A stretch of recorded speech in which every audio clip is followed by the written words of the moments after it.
Viewpoints on the talk station FM 107 AM 1240. Well, the North Carolina General Assembly has begun its long session. The biennial budget will be determined here in the next couple of months. Well, I say in the next couple of months. Hopefully we'll see it by the end of June, but that's going to be a challenge in light of the fact that it's now a pretty equally split legislature, so things will be pretty contentious.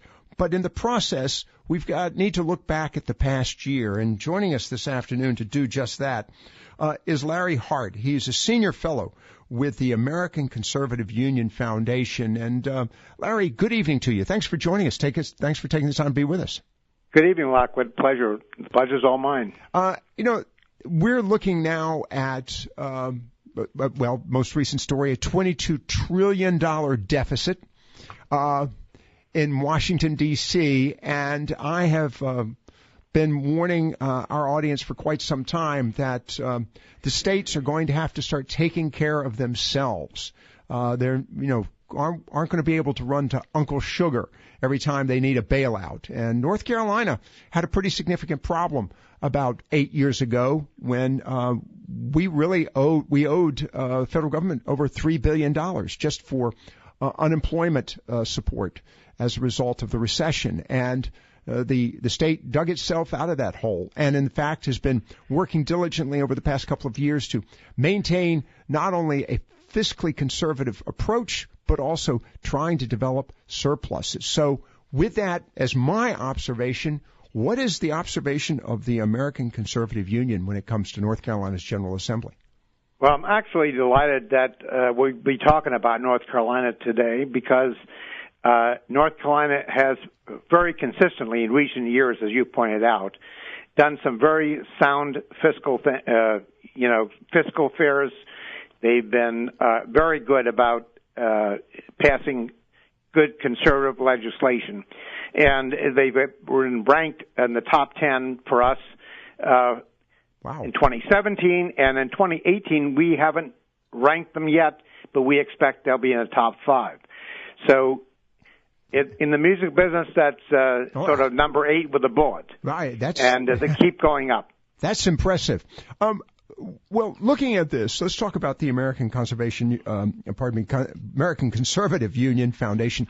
What is the purpose of the union? And is this one of the issues that you look at how states and do you go into municipalities as well? But what is the purpose of the union? Well, we've been around a long time, some 50-some years, and we have rated the members of Congress ever since 1971. But it's only in 2011 that we decided we'd take on a very big project that no one has really ever taken on, and that is to rate every state legislator in the country, and over 8,000 of them. And basically, the American Conservative Union has a very simple philosophy, that sovereignty resides in the person, and that the purpose of government is to defend life, liberty, and property. And that's the way we look at any legislation that comes down the pike. So we look at each bill, we decide whether it's deserves our attention, and then we give it a rating. Now, and so you rate not only the states themselves, the whole legislative unit, you rate the individuals within legislatures as well. That's correct. Every state legislature gets a rating. We have a standard that we use for conservatives, and it's based upon Ronald Reagan, who said, if a person is with me 80% of the time, he's one of us. So if a legislator gets 80% or better, they get a conservative award from us. Now, in the process, and 80% or better, this is significant. I'm looking at the list here, by the way, and we'll post this on our Facebook page as well. But my question to you is, what are the standards? What is the metric by which you identify these conservative and fiscally responsible folks? Well, it's on the basis we look at all the different issues. There are economic issues, social issues, we don't stick to a narrow focus of some type of issue, an issue. We look at the whole kit and caboodle, and when we just rate them on, as I said, on the basis of whether they vote with the conservatives or not. And in North Carolina's case, they have consistently done very well. Now, in recent years, particularly. Okay, now looking at this, and I'm curious, when you look at several issues, and I'm looking at North Carolina Senate vote we were looking at the Senate in this particular case. For example, Senate Bill 470, preventing misuse of asbestos trust funds through tort reform, or permitting municipalities to establish charter schools, or reducing environmental regulatory barriers. By the way, that is a big issue, is it not, in most states, the whole issue of regulation? Yes, absolutely.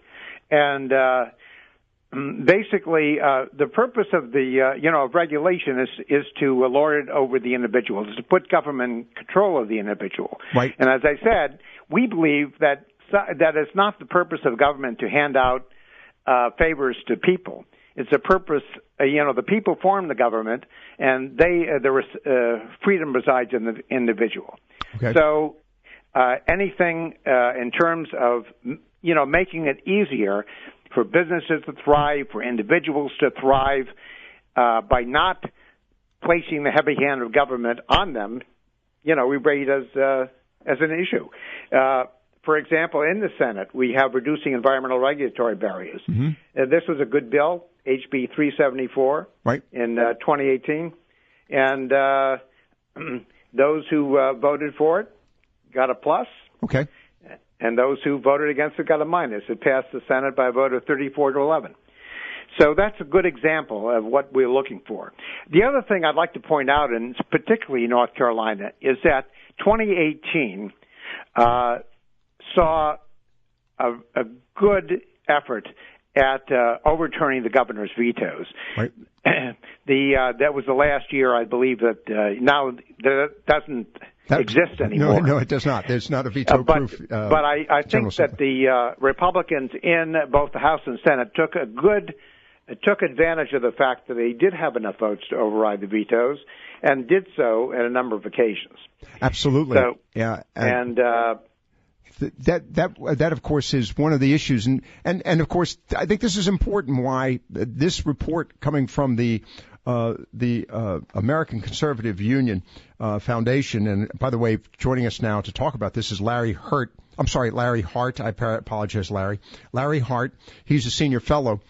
This is, timing on this is pretty important because there's growing effort on the part of certain elements within the legislature to expand such things as Medicaid. They want to expand the expenditures on construction and bonds. As a matter of fact, we chat with the treasurer, North Carolina treasurer, on a monthly basis. As a matter of fact, he's been very concerned about the structure of the state's pension and health care plans for state employees. So there is an awareness. And, to digress here for a moment with you, Larry, there are some states that, and I've mentioned this on numerous occasions, are facing bankruptcy. Yeah, I was going to point that out, that what you don't want to do is go down the road that Illinois has gone down, or right, some other states, right, in which are facing bankruptcy because they can't take care of their pension liabilities. And if you don't watch it, that's what's going to happen. And as you pointed out, there's not going to be much room for any federal bailouts as far as with a $22 trillion deficit. No, it's the other way around. They say there's no bipartisanship in Washington, but the one thing you can count on is that it's bipartisanship to spend other people's money. You got to believe it. And they keep doing it. Right. And the other aspect of that is, no, we will not be able to ask Uncle Sam or Uncle Sugar to bail us out. Uncle Sugar may be calling us to bail it out. And we've seen this in municipalities in California. San Jose is was it San Jose? San Jose, Mare Island. I'll get it in a moment. I know the naval base there. I can't remember the Vallejo, Valley Joe, as we used to call it. Oh. Vallejo had to declare bankruptcy. We've already seen it in municipalities, and the concept that government would fail to fulfill its or being unable to fulfill its responsibilities. Something I've always said, the government will never fail. Well, hopefully there's some good people in the legislature to make sure that doesn't happen. And we can certainly hope that's the case. No, one quick question for you, and I'm going to point out some of the individuals in our area who rank pretty well, I might add. I'm very impressed by this. Question, is this relegated predominantly Republican versus Democrat, or are there conservative fiscally responsible folks in the Democrat Party just as there are spendthrifts in the Republican Party? Fewer and fewer, but there are a few. Okay. I believe that the highest Democrat, for example, in the North Carolina House got 50%. Right. Dwayne Hall. And I would say that reflects a little bit of conservatism in the Democrats. I am old enough to remember when there was really a conservative Democrat. Right. And they existed in North Carolina and many other states. Yeah. But that happens less and less these days. Larry, I know how old you are. Anyhow, Larry Hart with us this afternoon. One of the things I'll make note of very quickly here, just for those listening, in the case of Harry Brown, Senate Majority Leader in 2017, he ranked, 81%. In 2018, the ranking now shows 100%. His lifetime average is 90%. Let me run down to another senator, Norm Sanderson, 76% in 2017, 100% in 2018, and he has a 91% average. And then on the House side, I think this is pretty helpful for us. I'm looking at some of the House members very quickly, and I'm doing this. I did see. I'm doing this from a list here of. Wait a second, I've got to go back up to the C's. Let me get George Cleveland. I think I saw that a moment ago. And my apologies to the audience. Well, there he George is. Cleveland, I can tell you, actually didn't. It was gone for some of the votes. Didn't vote enough to get a rating. But it was 100% in 2017. That's right. And he has a 94% average there. And I'll just do one in Carteret County. Let me get Pat McElraft here for a moment.